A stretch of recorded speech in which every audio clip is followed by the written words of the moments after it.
aggravation, a little more action, please. All this aggravation ain't satisfaction in me. So that's the first idea. I wrote my first book in 2000. I wrote the actual book in 1998, 1999, and then the new edition in 2007, 2008. One big difference between working on the first edition back then and the working on the new edition is the availability of data. Because back in 98, I would go to a marketing research firm and ask a simple question like, what are people talking about?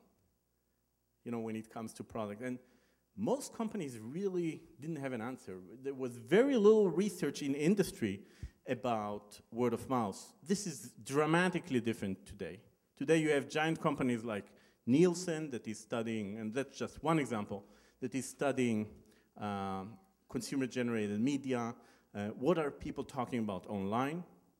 There are other companies that also study what people are talking about offline and online. And I'll give you one example. It's a company called the Keller Fay Group. And what the Keller Fay Group does, and you can go to kellerfay.com, I think, what they do is sample 100 consumers every day. So in a week, they have 700 consumers, new people. In a month, 3,000. By now, they have about 60,000 people who filled out this one-day diary of what they talk about. So let's play a little guessing game here to see what you think about the topics that people talk about and the venues that they use. What do you think there is more, online buzz or in-person buzz? In-person, excellent. 73%. Most person-to-person communication about brands is actually in person, 73%. Only 10% is online. Now, I immediately want to say that we're not talking about importance, we're talking about frequency, okay? So I would argue that the 10% are actually extremely important because they accelerate the whole process in a significant way. But when we sample the population, this is what we get. What do you think there is more, positive or negative? Actually, most conversations are classified by participants as mostly positive, and this is 8 times higher. 8 times higher than the conversations that are classified as negative. So it's true that when you get off the phone with your phone company, where you discuss the bill or something like that, of course, you tell all your friends how upset you are and so on. But most of our conversations about brands are actually positive, and you can try that. Document your conversations about coffee, computers, stuff throughout the day, and you'll see that actually we talk a lot that is positive. Now to my favorite question, what's the top category that people buzz about? I'm sorry? Themselves. That is definitely true. But a product category. Celebrities are up high, yeah? Music, sports, all these are up there. But something we do 3 times a day. Food, exactly. We do it a lot. We do it a lot.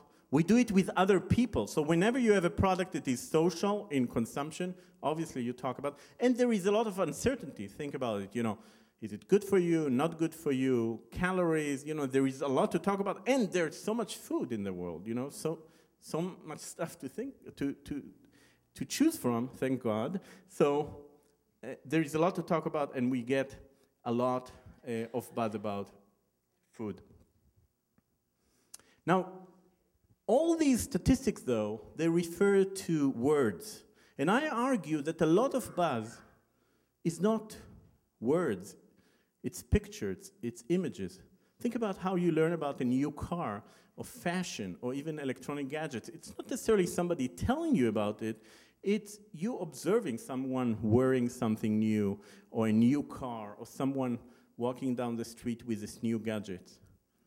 And that's a very important part of buzz, and I argue actually that will become more and more important in the future. And I even argue that in consumer packaged goods, we have examples for visual buzz that exist. I mean, think about the little kid, little Joey, the first kid in class to bring Lunchable back in 1987, I think it was introduced. Maybe it was one of you.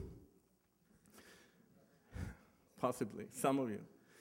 So Little Joy now brings something to class that from Oscar Mayer's perspective, their bologna, their piece of bologna, instead of hiding between two slices of bread, it's something that can be talked about, right? Now, now I don't mean to say here that, Oscar Mayer said, hey, let's create buzz for bologna in this way. I mean, they had other reasons to create it. It's an extremely successful product, by the way. But suddenly, there is something that people can talk about, people can observe. There is this implicit recommendation that comes with the product. And other products like Soup at Hand or Listerine pocket packs, you think the same concept can be used to promote an abstract idea, let's say for a nonprofit? Anyone has an example for a nonprofit that uses this concept of visual buzz? Yeah.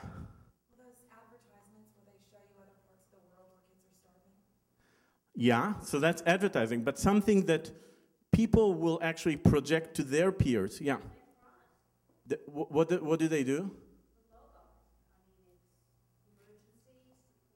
So you see the Red Cross, but what I'm talking about is something that is more like every person actually carries it. Yeah, you see? Yeah, you got it. So here, somebody took the idea of living with cancer and translate it to something that I can observe. First, it starts conversation until I learn what it is. And then every time I see it, there is this implicit recommendation to the cause.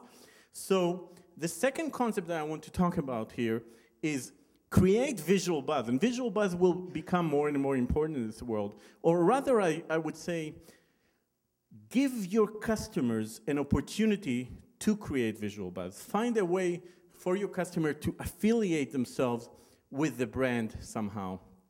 And online it becomes even more important. Here's a study that was done for Adidas. And it tested basically, where is the value for Adidas for being on MySpace? And this involved like 11,000 questionnaires that people filled out. And based on that, the conclusion of the study was that most of the value for Adidas comes not from people emailing each other, Adidas is cool, Adidas soccer is cool, but people affiliating themselves with the brands by befriending Adidas soccer or by downloading the Adidas skin or a wallpaper. So their friends just see that Adidas is cool. It's not necessarily about words. So anytime that you can let your customers affiliate themselves with the brand in such a way, you are creating a little bit of buzz that can go a long way. Here I got just a business-to-business example, a random example from, I see so many of these things on Facebook. As my friends go to conferences, read newspapers, whenever I actually see the logo or some identity of the brand they're talking about, there is this little comment that goes somewhere to my brand, into my brain, and of course the cumulative effect of this is this implicit recommendation. Now the issue of visual buzz is not that simple. One of the benefits of writing about word of mouth is that I get to meet a lot of interesting people, and you'll meet some of them throughout my presentation. This is the first guy. His name is Jonah Berger. He's now a professor at Wharton. I'm going to talk about some research that he did when he did his PhD at Stanford.